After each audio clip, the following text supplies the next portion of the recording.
Hi friends, welcome back to my channel 369 universe 369.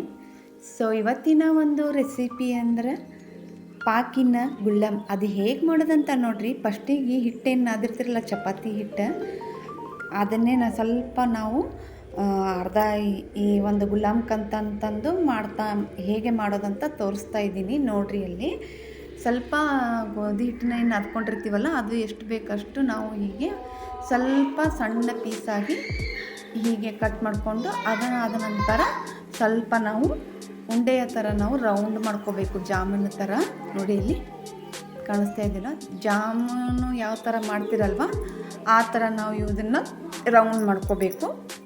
ಸ್ವಲ್ಪ ಕೈಗೆ ಹತ್ಕೋತಾ ಇದ್ದರೆ ಫ್ರೆಂಡ್ಸ, ಸ್ವಲ್ಪ ಎಣ್ಣೆನ ಯೂಸ್ ಮಾಡಿಕೊಂಡು ನೀವು ಈ ಥರ ಹಚ್ಕೊಂಡ್ರೆ ಸ್ವಲ್ಪ ಚೆನ್ನಾಗಿ ಬರುತ್ತೆ. ಇದು ಕೈಗೆ ಹತ್ಕೊಳೋದಿಲ್ಲ. ಇದು ನಾನು ಸ್ವಲ್ಪ ಎಣ್ಣೆ ಆಯಿಲ್ ಜಾಸ್ತಿ ಹಚ್ಕೊಂಡಿದ್ದೆ, ಸೊ ಅದೇನು ಹಿಂಗೆ ಹತ್ತೋದೇ ಇಲ್ಲ.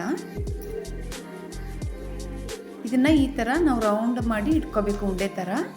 ನೋಡಿ ಫ್ರೆಂಡ್ಸ್, ಎಷ್ಟು ಚೆನ್ನಾಗಿ ಬಂದಿದೆ ಈಗ ನೋಡಿ. ಸ್ವಲ್ಪ ಕೈಗೆ ಅಂಟೋದೇ ಇಲ್ಲ.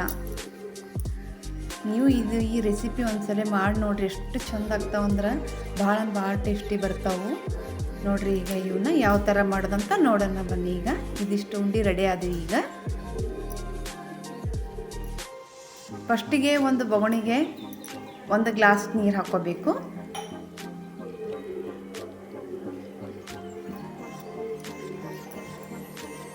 ಅದಾದ ತಕ್ಷಣ ಇದಕ್ಕೆ ಸ್ವಲ್ಪ ನಿಮ್ಗೆ ರುಚಿಗೆ ಎಷ್ಟು ಬೇಕಷ್ಟು ಬೆಲ್ಲ ಹಾಕ್ಕೊಳೋದು. ಒಂದು ಅರ್ಧ ಕಪ್ ಬೆಲ್ಲ ಹಾಕ್ಕೊಂಡಿದ್ದೀನಿ ನಾನು, ಸ್ವೀಟ್ ಏನು ಜಾಸ್ತಿ ತಿನ್ನೋಲ್ಲ ಅಂತ ಅಂದ್ಕೊಂಡು. ಸೊ ಇದಾದಮೇಲೆ ಸ್ವಲ್ಪ ಇದಕ್ಕೆ ಕೊಬ್ಬರಿ ಆ್ಯಡ್ ಮಾಡ್ಕೋಬೇಕು. ಕೊಬ್ಬರಿ ಮತ್ತು ಏಲಕ್ಕಿ 2 ಕೂಡಿಸಿನೇ ನಾನು ಇದರಲ್ಲೇ ಹಾಕ್ಕೊಂಡಿರೋದು ಬೆಲ್ಲಿನ ಒಂದು ಪಾಕಕ್ಕೆ. ಸೊ ಇದು ಸ್ವಲ್ಪ ಕುದ್ದ ನಂತರ ಸ್ವಲ್ಪ ಹೀಗೆ ನಾವು ಸಣ್ಣ ಚಮಚೆಯಿಂದ ಹೀಗೆ 1-2 ನಿಮಿಷ ಆಡಿಸ್ಬೇಕು, ಯಾಕಂದರೆ ಬೆಲ್ಲ ಕರಗಬೇಕಲ್ವ ಫ್ರೆಂಡ್ಸ್. ಅದಾಗಿದೇನಂತ ನೋಡೋಕ್ಕೆ ಸಂಬಂಧ. ಸೊ ಅದು ಕರಗಿದೆ ಎಲ್ಲ ಈಗ. ಸೊ ಈಗೇನು ಉಂಡೆ ಮಾಡ್ಕೊಂಡಿದ್ದೆ ಅಲ್ವಾ ನಾವು ಗೋಧಿ ಹಿಟ್ಟಿಂದ, ಅದನ್ನೆಲ್ಲ ನಾವು ಇದರಲ್ಲಿ ಪಾಕದಲ್ಲಿ ನಾವು ಹೀಗೆ ಒಂದೊಂದಾಗಿ ಸ್ಲೋ ಆಗಿ ನಾವು ಬಿಡಬೇಕು. ಇದು ಒಂದು 10-15 ನಿಮಿಷ ಅಥವಾ ಒಂದು 20 ಮಿನಿಟ್ಸ್ ನಾವು ಕುದಿಸ್ಕೋಬೇಕು.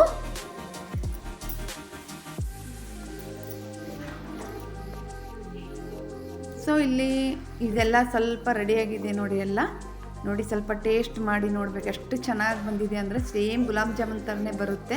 ಸೊ ಪಾಕದಲ್ಲಿ ಮಾಡಿರುವಂಥ ಒಂದು ಗುಲಾಬ್ ಜಾಮೂನ್ ರೆಡಿಯಾಗಿದೆ. ಇದು ಈಗ ಸವಿಯಲು ಸಿದ್ಧ. ನಮ್ಮ ಮಗ ಅಂತೂ ತುಂಬ ವಿಡಿಯೋದಲ್ಲಿ ಬರ್ತಾ ಇದ್ದ.